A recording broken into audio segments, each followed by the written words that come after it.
Well, with the festive season in full swing, it's time to spice things up in the kitchen. Joining us today is a renowned chef who will not only share some mouth-watering recipes, but also demonstrate how to prepare delicious meals that will make your celebrations extra special. Get ready to take your holiday cooking to the next level. It's going to be a feast for the senses. Let's explore these recipes with Pali, commonly known as Chef Pali. Chef Pali, a very good afternoon to you, and thank you so much for joining us. Good afternoon. I've noticed a few times, people have started just elevating some of their dishes. Yeah. But we know we've been hit with very hard times, in the country in terms of just how high everything generally is nowadays. So how do people during this time balance, the two, making great dishes that look amazing, but also, saving on costs? Yeah. So, best way to save on costs and still not compromise on quality or the look look of what the food looks like, is to just use alternative ingredients. Maybe instead of using basmati rice, you go back to a tastic, normal long grain rice. But what I've done also is I look at whatever's left in the fridge. So what we're going to make today actually is something that was just a whole lot of leftovers, and we had to come up with a salad really quickly. And we all just took stuff out of, the work fridge because I think we had forgotten to make an extra salad or something like that. And we just took stuff out and we're like, okay, like aslanganiseni. Yeah, exactly. And then it just turned out great. And then more and more clients started, choosing that salad, added it to our menu, and then more and more clients were interested, like, oh, okay, that's interesting. I remember this wheat from when I was a kid. Yeah. I didn't know it's back. Where do you find it? So that's what we're doing more of now. And time is obviously of the essence. How long does something like that take? You'll see. Like, it's less than 10 minutes. Okay, fantastic. Yeah. Before we get to that, I want you to talk to us a little bit about your business, Parsley on Time. That's such a nice play on words. Very briefly, before we go and make the nice salad. Okay, so Parsley on Time was started and founded by me. I was a private chef back then, straight after school. It's been 10 years now. We do all kinds of catering from 2 people to 1,000 people. Yeah. I've literally clocked that. Yeah. Right now, we more specializing on mega events from 150, 200 people and up. We still do smaller scale events, but my business is steering more to mega scale events. We really enjoy those. Without time, let's head on to the table. Awesome. And so that you can explain to us what exactly we are looking at. No problem. And I like the fact that you say, Chef Pali, that this is not going to take you long. So it's something that is already in your refrigerator. Yeah. So it really should be very quick and fast. It's going to be very, very quick. So just talk us through, as you move through the various ingredients, what are we looking at? Okay. And of course, it is that time also when people are going to be overindulging, but also watching their waist. Yes. So as you can see, there's a lot of colors here. Yes, a lot of greenery. A lot of healthy, alternatives. You feel good after eating maybe that really comforting, beef stew or whatever. Yeah. And I know with bulgur wheat particularly, it makes you full longer. It makes you full longer. Why is that? Yeah. Because it's a natural grain. Yeah. So all of these natural grains do that exactly. Steer maybe away. And if you also want to stay away from too much starch, this is a great alternative as well for you. And is that pre-cooked? This is pre-cooked. Okay. Please, wherever you buy your bulgur wheat from, just read the packet. Yeah. Because maybe suppliers aren't the same. Maybe one place it takes longer than the other. Yes. So just always read your packet. Okay, so here I like color. So I went looking for, multicolored cherry tomatoes. Several colors. We call them, Yes, and then for extra fiber, we've got lentils. Zoom in there. There are the lentils. We've got lentils. And those are also pre-cooked? Yes, these are pre-cooked, or you can get them in a tin. Okay, great. So you see, everything is quick here. And quite inexpensive. Okay. And then I've also just pre-chopped some cucumber. Look at all these colors that are coming together. Fantastic. Avocado is cheaper now because it's in season. And this is something that we can buy to the N1 or people going down to Durban. Absolutely. We can get these on the side of the road, and I encourage you to get these ones on the side of the road rather. And they are in season at this time? They're in season and they're straight from the farm, remember. Absolutely. So, and these are good fats. These are some good fats. This is what you actually want to include in your diet. Yes, exactly. Okay? And if you are also a makoti going home, you can make this and cut some spinach from the yard.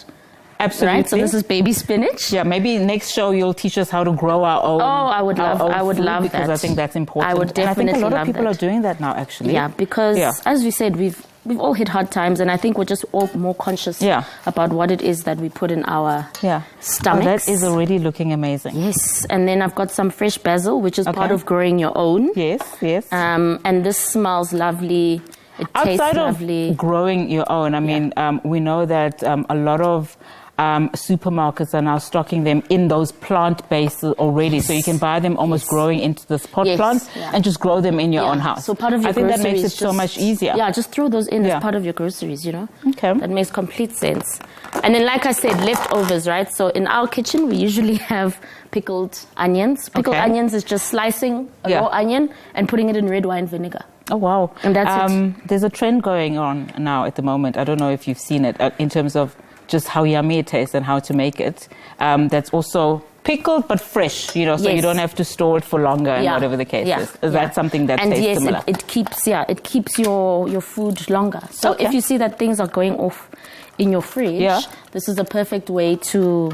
let me help you with that one, and then you can concentrate on the other ones. My hands are just... Yeah, so pickling is a good way to storing your stuff. So this is basil. This is basil pesto. Okay. So you've mixed fresh basil and then basil pesto. Yes, okay, this is great. basil pesto. And I mean, you can also put tzatziki in this. Tzatziki is yogurt and grated cucumber.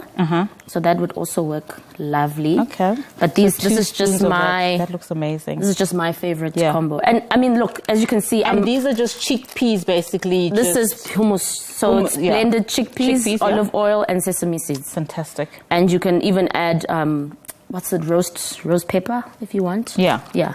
And you just blend it all up. That looks so amazing, and it smells so rich and divine and fresh. Delicious. And is this something typically that everybody would enjoy in the house? I mean... I think so. And I mean, just to also, you know how our kids actually don't like vegetables because they don't see us eating them? Yes.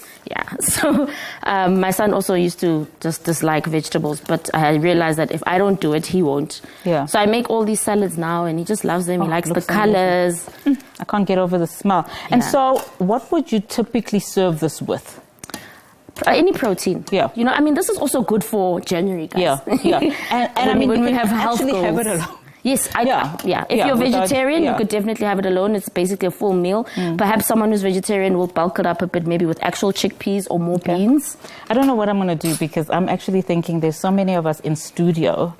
Do I just take it all home with me? I think that's the better option, to just grab it and run away. Absolutely. Oopsie. But it looks so amazing. And so now you are obviously, you know, making it look all presentable. Yeah, now we're going to make it look some all presentable. Flowers here too. Amazing. Okay, that looks amazing. And then I almost forgot one ingredient. It's actually crazy that, you know, I don't think the camera is actually capturing what Are they we not are seeing. capturing all of this deliciousness and my messy kitchen? I think, oh wow, that looks amazing. That's it. Are they not capturing this deliciousness? These are green beans. This side so that they capture in nicely. So here we've got green beans. And then... that looks amazing.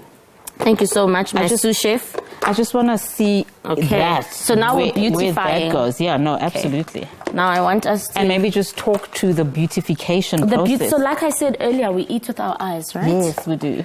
Especially me. Yes, of course. So I like to put things that are more brightly colored on top. So as you can see, I didn't mix in my green beans. And what is that? Now these are pepper juice. Aha. I like a little bit of spice, so I usually buy the hot ones. These ones are mild. Okay.